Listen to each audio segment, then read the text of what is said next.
Bonjour à tous, on se retrouve pour une nouvelle vidéo. Alors aujourd'hui on va faire une terrine de poisson.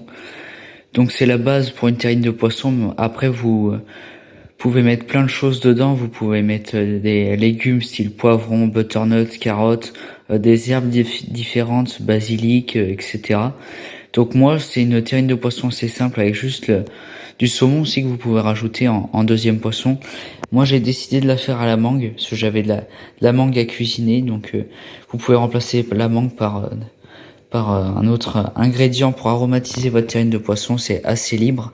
Et dans cette vidéo donc je le présente avec de la mangue. Donc vous allez peser tous vos ingrédients comme moi. Donc j'ai mon merlu, ma crème, mes œufs, mon vin blanc, mon beurre qu'on va faire brunir pour devenir un beurre noisette pour apporter un peu plus de goût à notre terrine de poisson.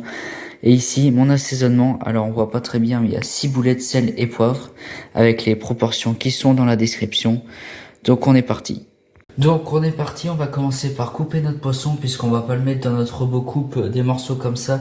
Le but c'est que ça soit plus rapide dans le robot et que c'est soit homogène. Donc on va couper donc des petits morceaux.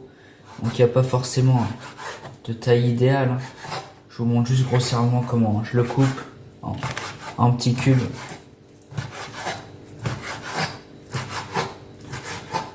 Et donc après on va venir couper la mangue.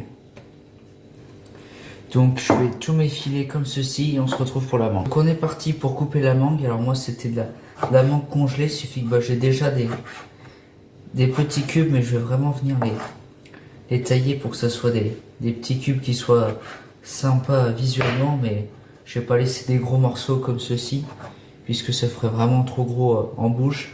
Le but c'est juste de tomber sur un morceau de mangue et de se dire on a la mangue en bouche.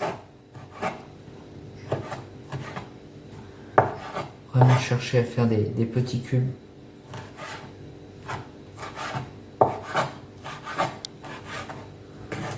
Comme vous pouvez le voir. Voilà, pas plus gros que ceci. Donc je finis de couper la mangue et on se retrouve pour la suite. Donc une fois que votre mangue est coupée, vous installez votre robot coupe. Vous allez commencer par mettre la chair de poisson avec l'assaisonnement, donc sel, poivre, ciboulette.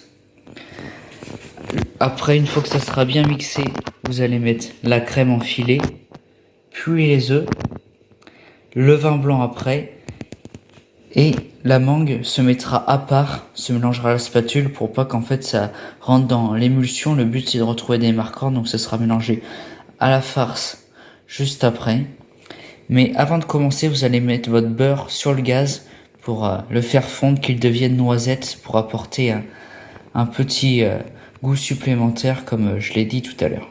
Donc voilà, comme je viens de vous le dire, la chair de poisson et l'assaisonnement. Et on est parti pour cuitérer ça. Voilà, donc je viens de cuitérer mon poisson. Vous pouvez voir que il commence à être assez fin. Je vais pouvoir ajouter ma crème juste après. Et en même temps, vous pouvez voir que le beurre devient noisette. On peut même l'arrêter parce qu'à la caméra il fait un peu jaune à cause de la lumière, mais moi il est bon, il est noisette. Bon, je vais couper. Je vais vous montrer ça à la lumière du jour, mais il est devenu vraiment noisette. Voilà, il a légèrement bruni, c'est ce qu'il faut. Donc vous le mettez de côté. Et donc on va ajouter notre crème enfilée dans notre terrine de poisson.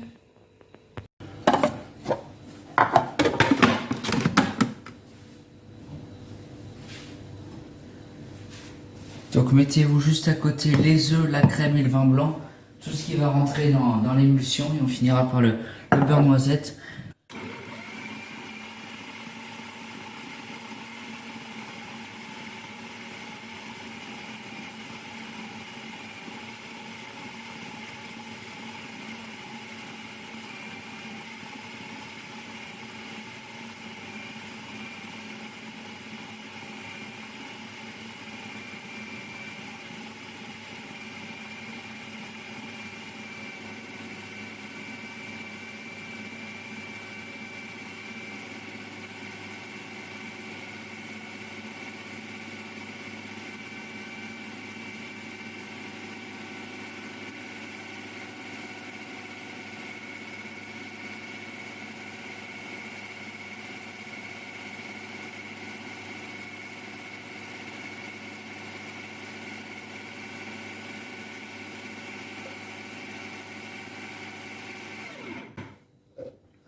Voilà, vous passez un petit coup de maryse une fois que vous avez ajouté la crème. Et vous repartez pour un tour.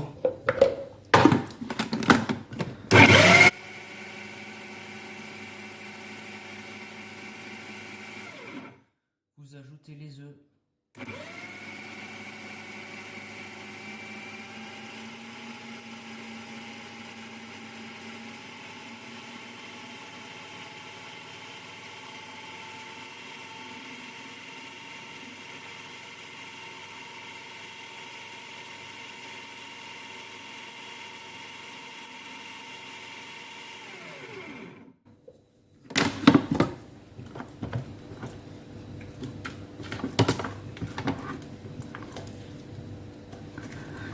Vous venez corner parce que bien sûr la chair de poisson tombe au fond et tout ce qui est crème et œuf, blanc d'œuf et jaune d'œuf reste au fond.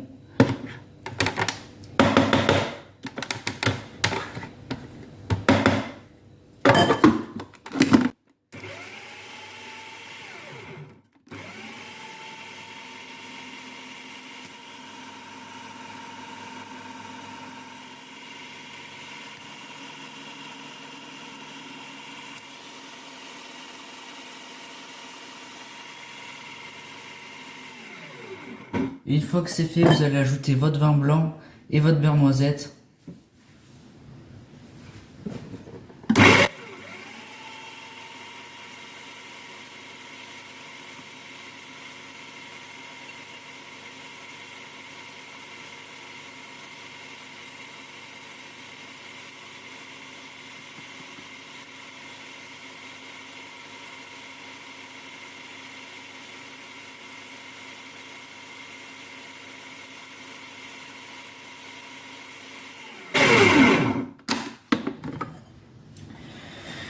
Et une fois que tout ça s'est ajouté, vous allez venir corner.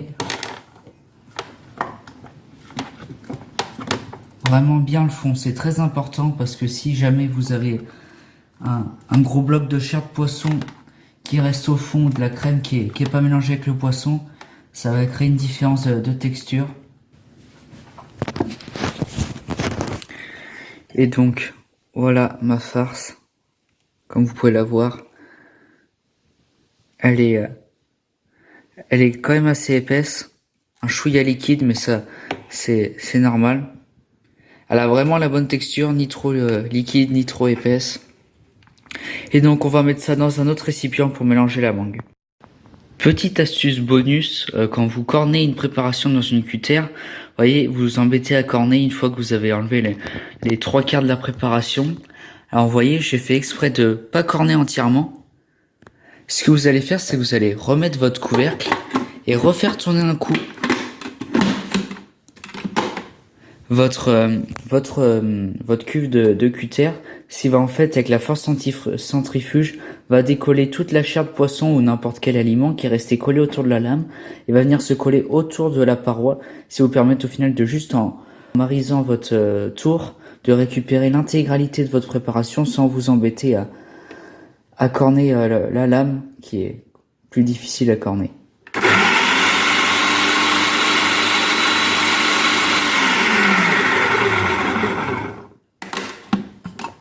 Là, comme vous pouvez le voir, tout ce qui était en grande partie sur la lame est parti sur les côtés.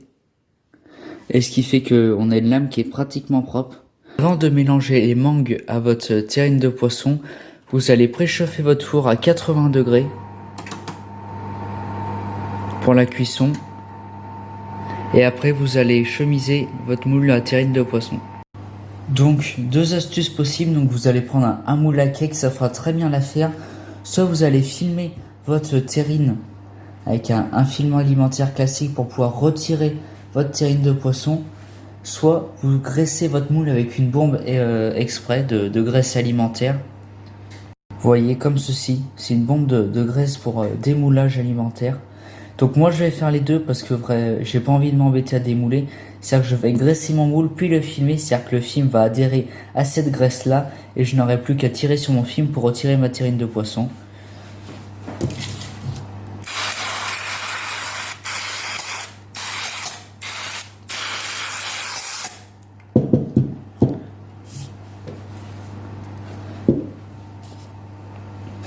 Et donc après, je vais venir filmer.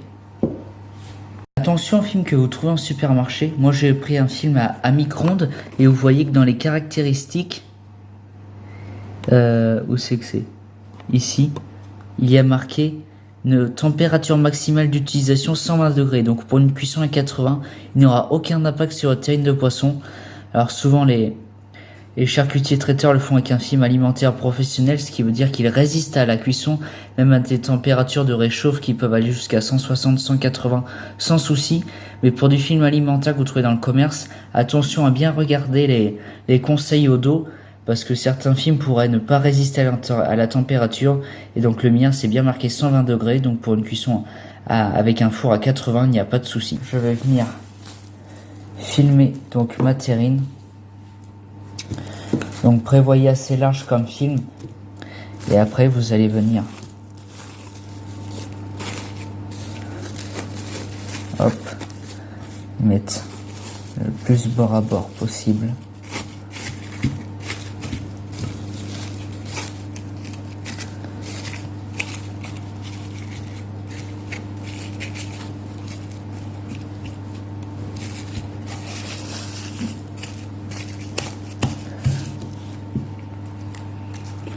Donc voilà, je sais pas si vous pouvez le voir, j'ai vraiment aplati vers le bas pour que j'ai pas de bulle d'air. Et vous voyez, vous pouvez faire ça avec du beurre aussi si vous n'avez pas de graisse alimentaire et que votre film vous colle dans les mains et que vous n'arrivez pas à filmer votre terrine. Vous graissez vos bords de terrine avec du beurre et après vous pourrez appliquer votre film. Essayez d'avoir les mains sèches aussi parce que si vous avez les mains humides, le film aura plus tendance à coller à vos mains qu'à votre terrine. Et donc on va pouvoir mélanger la mangue à notre préparation.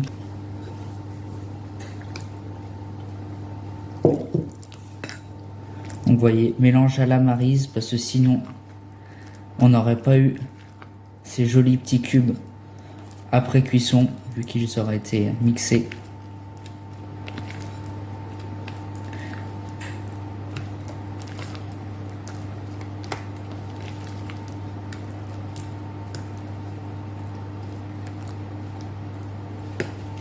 Et après on va venir garnir dans notre terrine de poisson, dans notre terrine dans notre moule à cake.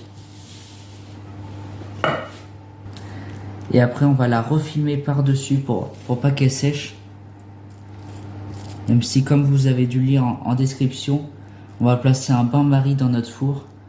Ce qui veut dire que la terrine ne devrait pas sécher.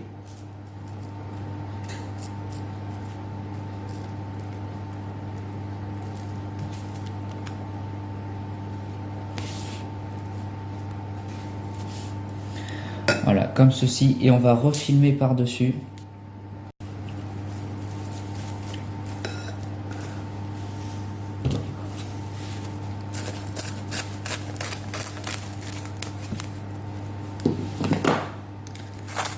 Ça, vous allez prendre votre film et venir vraiment l'appuyer.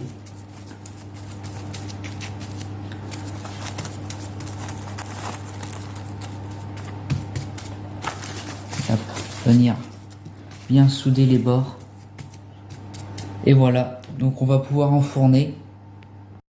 Et donc de la même manière que moi, donc à 80 comme on a dit, j'ai mis un plat dans le fond du four avec de l'eau pour créer une vapeur. Plus la température de cuisson est faible, plus on aura un produit moelleux, mais c'est possible de l'augmenter. Ne dépassez pas les 100 degrés car vous allez faire évaporer votre eau et l'effet de vapeur ne se produira pas une fois que il n'y aura plus d'eau dans votre récipient. Donc voilà, si vous voulez, vous pouvez monter jusqu'à 95, mais si vous voulez avoir le même résultat que moi avec une terrine bien moelleuse, vous respectez le 80 degrés et vous enfournez.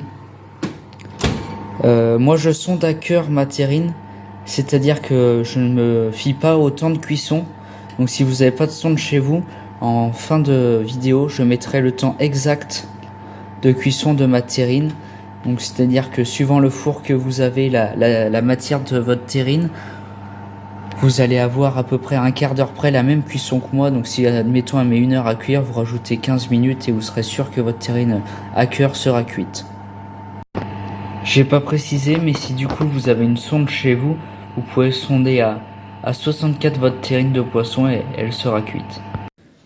Et donc voilà, après refroidissement, vous pouvez voir la terrine de poisson. Bon, je l'ai coupée à la moitié pour voir une belle tranche. Vous voyez que l'émulsion est parfaite, on voit vraiment aucun grain du poisson. Donc voilà, j'espère que cette petite vidéo sur cette terrine de poisson vous aura plu et que vous allez vous régaler. On se retrouve très vite pour une prochaine vidéo.